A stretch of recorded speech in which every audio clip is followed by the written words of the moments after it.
கௌதம் பவித்ரா வீட்டுக்குள் ஹாலில் உட்கார்ந்து பவித்ராவை கட்டிப்பிடித்து கொண்டிருந்தான். அவன் அவளிடம் மன்னிக்க கேட்டதும் பவித்ரா, நானும் சாரி, என்னால் தான். கௌதம் அவளை பேச விடாமல் தன்னுடைய கையால் அவளுடைய வாயை மூடி பசிக்குது என்றான்.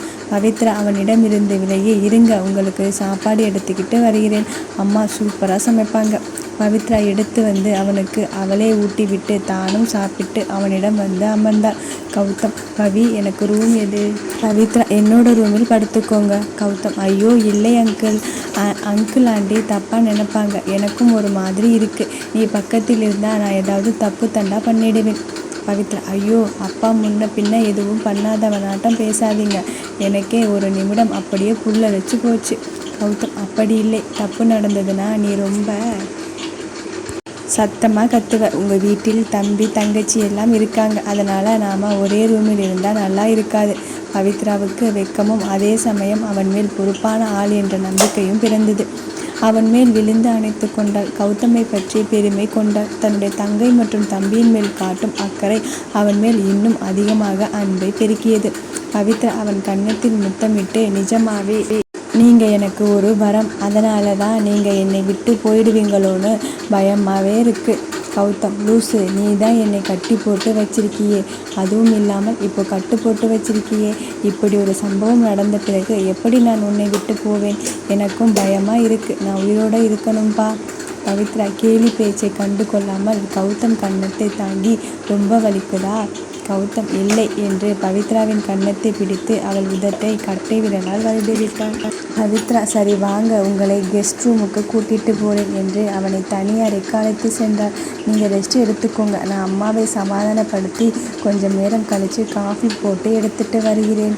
கௌதம் சரி என்று படுத்து கொண்டார். பவித்ரா சென்றதும் ஃபோனை எடுத்து டயல் செய்தார். அப்பா எப்படி இருக்கார்? நல்லா இருக்கார், எழுந்து நார்மலாக நடக்கிறார், பேசுகிறார், எப்பவும் முன்னை பற்றி தான் பேசிக்கிட்டே இருக்கார். டாக்டர் கூட எதுவும் கவலைப்பட வேண்டாம்னு சொல்லிட்டார். அவர் எப்போ ஊருக்கு வருவார்? கொஞ்ச நாள் ஆகும். ஆனால் அவருடைய ஆஃபீஸர் இவருடைய ட்ரிப் கேன்சல் பண்ணிட்டாங்க, கப்பலும் கிளம்பிடுச்சு, இன்னும் 2 நாள் பார்த்து விட்டு தான் அனுப்புவோம். கண்கள் கலங்கியது. பார்த்துக்கோ, நான் அவரை அழைத்து வர ஆள் அனுப்பிவிடுவேன் என்று சொல்லிவிட்டு ஃபோனை வைத்தான். ஃபோட்டோக்களை தள்ளிவிட்டான். அப்பா முகம் வந்தது. அப்பா, என்னுடைய வாழ்க்கையை நானே சரி பண்ணி எனக்கு பிடிச்ச மாதிரி வாழ்வேன், நம்புங்க, உடம்பை கெடுத்துக்காதீங்க என்று மனதுக்குள் சொல்லிக்கொண்டு திரையில் தெரிந்த ஃபோட்டோவுக்கு முத்தமிட்டு, லவ் யூ டாட் என்றான். பிறகு வாசுவிற்கு ஃபோன் செய்து சூழ்நிலையை சொல்லி இரவு மணி 9க்கு மேல் தன்னுடைய டாக்குமெண்ட்ஸ் எல்லாம் எடுத்து வர சொல்லி ஃபோனை வைத்தான். கோதை பவித்ராவை பார்த்து, என்னடி பவித்ரா, ஏம்மா இப்படி கோபப்படுற? கோதை, உன்னுடைய புருஷன் உன் மேலே அக்கறைப்பட்டா உன் வீட்டோட வச்சுக்கோ, என்னுடைய வீட்டில் வந்து எனக்கே அதிகாரமா? பவித்ரா, அம்மா, அவருக்கு உன்னை ரொம்ப பிடிக்கும் தெரியுமா? அம்மானா உன்னை மாதிரி இருக்கணும்னு அடிக்கடி சொல்லுவார். கோதை கோபம் காணாமல் போனது. அவருக்காவது என்னை பற்றி தெரிஞ்சது என்று எழுந்து வெளியே வந்தான். பவித்ரா, அம்மா எங்கே போகிற? கோதை, இருடி, பச்சி போட்டுட்டு காஃபி போட்டு கொடுக்குறேன், அவருக்கு கொடு. பவித்ரா, அம்மா, நான் இத்தனை வருடமா நீ தான் பெஸ்ட்டுன்னு சொல்லிக்கிட்டு இருக்க, என்னை நீ இப்படி கவனிச்சிருக்கியா? கோதை, உன்னை தான் 26 வருடம் கண்ணில் வச்சு பார்த்துக்கிட்டாச்சே, இனிமேல் உன்னை பார்த்துக்க ஆள் வந்தாச்சு, அவரை நான் கவனிச்சுக்கிட்டாதானே உன்னை அவர் நல்லா பார்த்துக்குவார். வா, வாழைக்காய் தோலை சீவி கொடு. பவித்ரா, அம்மா, எனக்கு வெங்காய பஜ்ஜி தான் வேணும். கோதை, முதல்ல சமையலை கற்றுக்கோ, இல்லைனா உனக்கு தான் பிரச்சனை. அவர் இங்கே இருக்கும் பொழுது நல்லா வகை வகையாக சமைச்சு போட்டுடுறேன், அவருடன் போகும்போது மாட்டுவேன் பாரு, அப்போ தெரியும். பவித்ரா, அம்மா, அப்படியே எனக்கும் சமைக்க கற்றுக்கொடுமா. அந்த நேரம் வீட்டுக்குள் நுழைந்த நிலா, அம்மா என்ன பண்ண போகிற? அவளை சமைக்க சொல்லிவிட்டு அன்னைக்கு மாதிரி எனக்கு வெளியே வாங்கி கொடுப்பியா? அதுக்கு பதிலாக காசு கொடுத்துடு, நானே வெளியே போய் வாங்கி சாப்பிட்டுக்கிறேன். கோதை, உன்னுடைய அட்டகாசத்தை அடக்கி வை, வீட்டுக்கு மாப்பிள்ளை வந்திருக்கார், கொஞ்சம் மரியாதையாக நடந்துக்கோ. நிலா, மாப்பிள்ளையா? உன்னுடைய பொண்ணோட வீட்டுக்காரரா? சர்வரா? கோதை, ஏய். பவித்ரா வாய் பேசாமல் தலை குனிந்து நின்றாள். கோதை பவித்ராவை பார்த்து, மாப்பிள்ளை சர்வர்னு யார் சொன்னா? சும்மா வாயில் வந்தது பேசிக்கிட்டே இருக்காத, வாயை உடைச்சிடுவேன். நிலா, பின்ன ஹோட்டலில் சர்வர் வேலை பார்ப்பவரை என்ன முதலாளினா சொல்ல முடியும்? பவித்ரா, அம்மா, நான் ரூமுக்கு போகிறேன் என்று நகர்ந்தான். நிலா, என்ன உன்னோட வாயில் தேள் கொடுக்கா இருக்கு? சும்மா அவளை பேசிக்கிட்டே இருக்க, உனக்கு செல்லம் கொடுத்தது தப்பாக போச்சு. நிலா, சும்மா பேசாத, அவள் தானே உங்களுக்கு எப்பவும் செல்லம், அவளையே சுற்றிக்கிட்டு இருங்க. கோதை ஏண்டி பேச மாட்டேன்? எங்களுக்கு கிடைச்ச முதல் கிஃப்ட் அவள் தான். நிலா அவளையே வச்சுக்க வேண்டியது தானே, என்னை ஏன் பெற்றீங்க? கோதை அவள் தான் எனக்கு தங்கச்சி பாப்பா வேணும்னு சொன்னாலே. இல்லை அப்போ கூட நீங்கள் அவளுக்காக தான் என்னை பெற்றுக்கிட்டீங்களா? கோதை ஆமாடி, ஊரு மிச்ச பவித்ரா பெற்றவங்கன்னு பேர் வாங்கி கொடுத்தா. படிப்பில் கோல்டு மெடல் வாங்கி எனக்கு படிப்புக்கு நீங்கள் செலவு பண்ண வேண்டாம்னு வேலைக்கு போய்கிட்டே படித்தா. நீலா நீங்கள் சொல்வதை பார்த்தால் நல்லா படித்தாதான் உங்களுக்கு குழந்தைகளாக இருக்க முடியுமா? கோதை உன்னுடைய மூளை எப்பவும் சரியாக புரிஞ்சிக்காதே, இதை மட்டும் புரிஞ்சுக்கவா போகிற? பெற்றவங்க குழந்தைகளிடம் எதிர்பார்ப்பது என்ன? ஒழுக்கம், படிப்பு, சுய முன்னேற்றம். 4 பேர் உங்கள் குழந்தைகளை நல்லா வளர்த்துருக்கீங்கன்னு பேர். நிலா எனக்கு மட்டும் என்ன குறைச்சல்? கோதை என்னை பேச வைக்காதே, நீயா திருந்திடுவேனே, நானும் அமைதியாக இருக்கிறேன். பசங்களோடு ஊர் சுற்றுவது, வீட்டில் உங்கள் அப்பா பாக்கெட்டிலிருந்து காசு எடுப்பது, நேரம் காலம் இல்லாமல் வீட்டுக்கு வருவது, இதெல்லாம் ஒழுக்கமா? உன்னை கட்டி கொடுக்குற இடத்தில் பதில் சொல்ல வேண்டாம்? நிலா உன்னுடைய மகள் அவ்வளவு ஒழுக்கம்தானே? சர்வர்கிட்ட உன்னுடைய மகளை பெருமையாக வளர்த்திருக்கேன்னு சொல்ல போறியா? கோதை சர்வர்னு சொன்ன வாயை உடைச்சிடுவேன். என்னடி மறுபடியும் சர்வர்னு சொல்லிக்கிட்டே இருக்கேன்?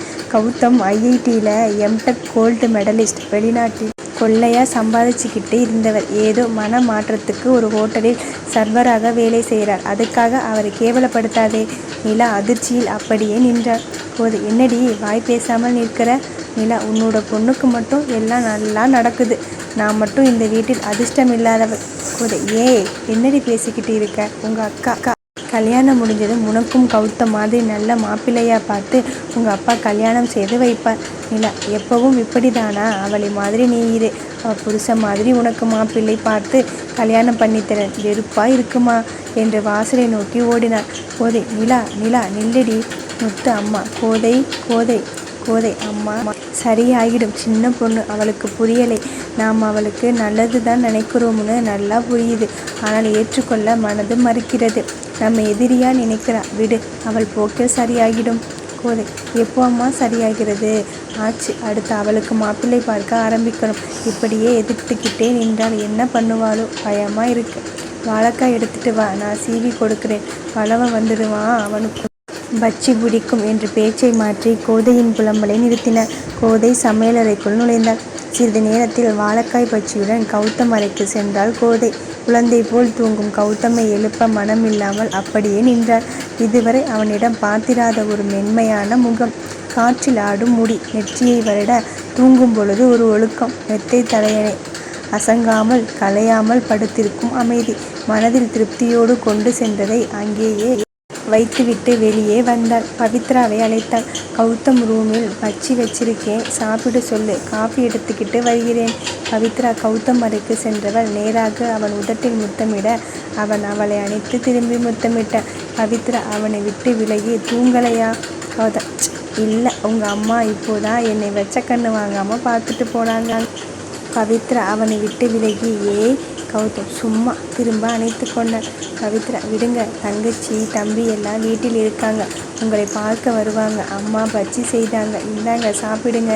கௌதம் வாவ் என்று கையில் வாங்கி ஊதி சூடு. பவித்ரா பொறுமையாக சாப்பிடுங்க. கௌதம் சூப்பர் என்று கொஞ்சம் சத்தமாக சொல்ல சிரித்து கொண்டே கோதை காஃபி எடுத்து வந்தாள். காஃபி குடித்து பார்த்துட்டு சர்க்கரை போதுமானு பார்த்து சொல்லுங்க. கௌதம் ஆண்டி, நான் கொஞ்சம் சர்க்கரை அதிகமாக சாப்பிடுவேன்.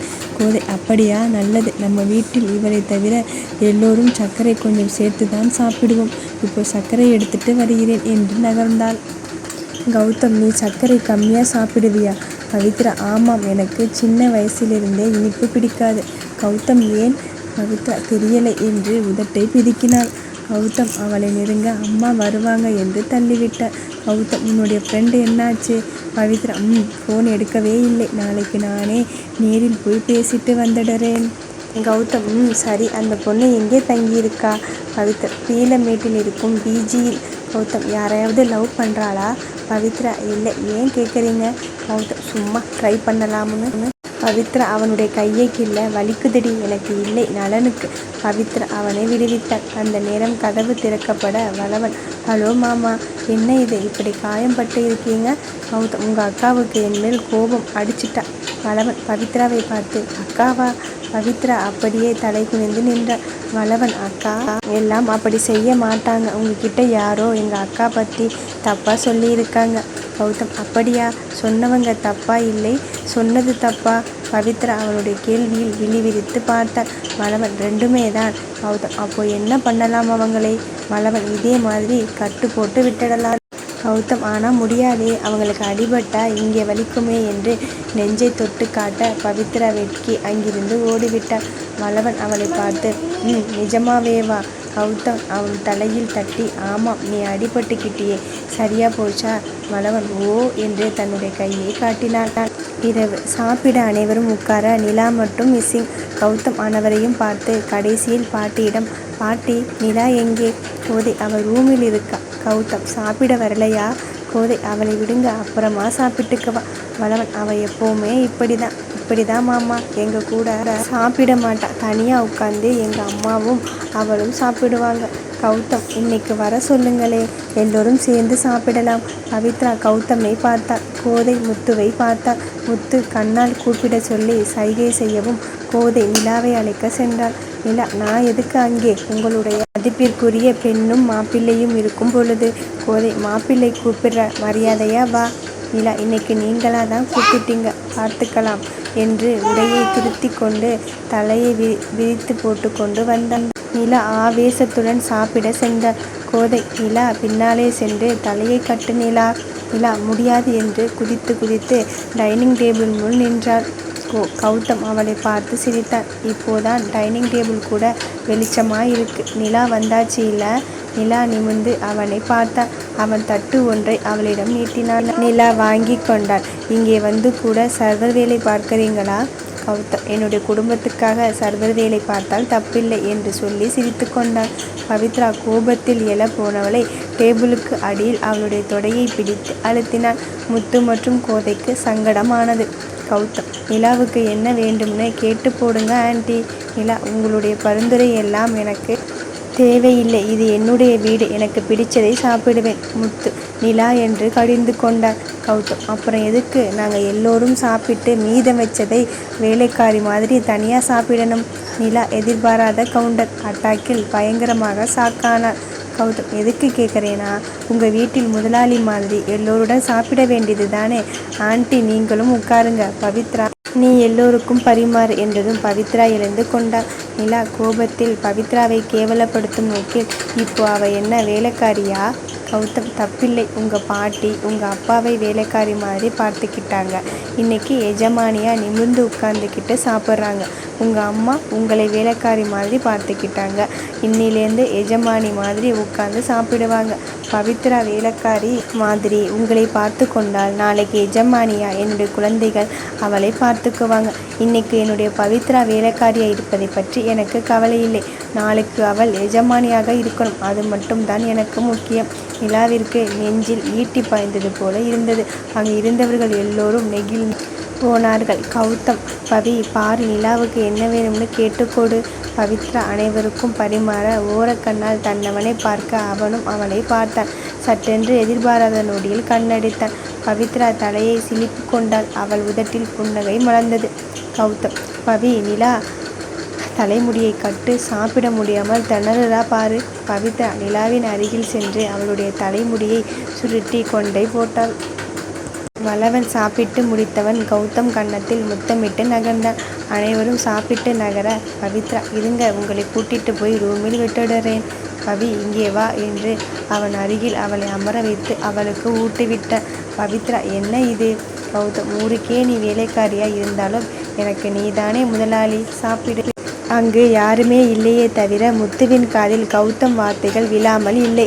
முத்து அவருடைய அம்மா அறைக்குள் நுழைய, பாத்தியா எப்படி கௌதம், நீலனுடைய ரத்தம், தன்னுடைய பொண்டாட்டியை வேலைக்காரின்னு வார்த்தையால் சொல்லிட்டு கோபுரத்தில் உட்கார வைத்தான் பாரு.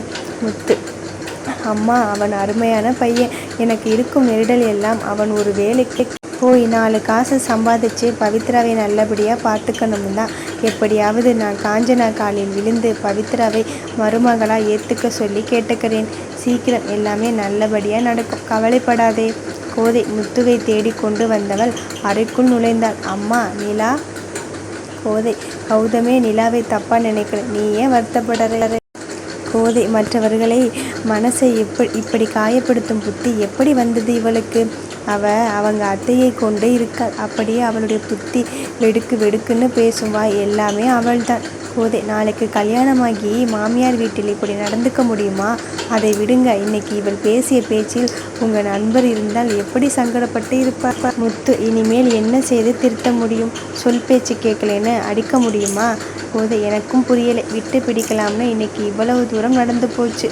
பவித்ரா சமையலறையில் வேலையை முடித்து விட்டு வெளியே வருகையில், நிலா, என்ன இன்னைக்கு ஆக்டிங் போல இருக்கு. புருஷனும் பொண்டாட்டியும் சேர்ந்து என்னை பற்றி அம்மா அப்பா கிட்ட தவறான எண்ணத்தை உருவாக்கி மட்ட இறக்கி என்ன சாதிக்க போற? பவித்ரா, நிலா, நீ மனதுக்குள் நினைப்பதற்கு என்னால் எதுவும் செய்ய முடியாது. நிலா, இன்னொரு முறை உன்னுடைய நடிப்பை என்னிடம் காட்டின, அவ்வளவுதான். அந்த இடத்திலேயே உன்னையும் உன்னுடைய சர்வர் புருஷனையும் கேவலப்படுத்தி விட்டுடுவேன். ஜாக்கிரதை என்று மிரட்டி திரும்ப அங்கே கௌதம் உட்கார்ந்திருந்தான். நிலா திடுக்கிட்டு இவன் எப்போ வந்தான் என்று நினைத்து கொண்டு அவனை தாண்டி போக முயற்சிக்க, நிலா, மேடம் கொஞ்சம் நில்லுங்க. நிலா என்ன என்று திமிராக நிற்க, பவித்ரா நிலா கௌதமை கேவலப்படுத்தி பேசிவிடுவாள் என்ற பயத்துடன், வாங்க நம்ம உள்ளே போகலாம் என்று அழைக்க, நிலா, இதோ உங்கள் ஜோடி புறா கூவிடுச்சு, போங்க. பவி, உள்ளே போ, நான் நிலா கூட பேசிட்டு என்னுடைய ரூமுக்கு போகிறேன். பவித்ரா தயக்கத்துடன் இருக்க, போடா என்று கொஞ்சலாக சொல்ல பவித்ரா சென்றாள். நிலா, எல்லாம் ஓவராக இருக்குது. என்ன, உங்கள் பொண்டாட்டியை பேசியதற்கு என்னை அடிக்க போறீங்களா இல்லை திட்ட போறீங்களா? கௌதம் சிரித்தான். அந்த சிரிப்பில் சுற்றி இருப்பவரை நடுங்க வைக்கும் வன்மம் இருந்தது. இரண்டு வகையான பர்சனாலிட்டி இருக்கு. ஒன்று ரொம்ப பாசம், டேபிளில் பார்த்த இல்லை, இன்னொன்று வேற, வாயால் சொல்ல முடியாது. கௌதம் தொடர்ந்தான். நீ எனக்கு ஆத்திரம் வரணும்னு பேசுகிற, ஓகே, ஒன்றும் பிரச்சனை இல்லை. கொஞ்ச நாளைக்கு முன்னாடி ஒருத்தி உங்கள் அக்கா கையில் சும்மா நகத்தால் கீறிட்டா. இதோ அவளுடைய நகம் வேரோடு பிடுங்கி எடுத்துட்டு நல்லா பாரு என்று அவள் முன் 8 நகங்களை காட்ட நிலா நடுங்கினான்.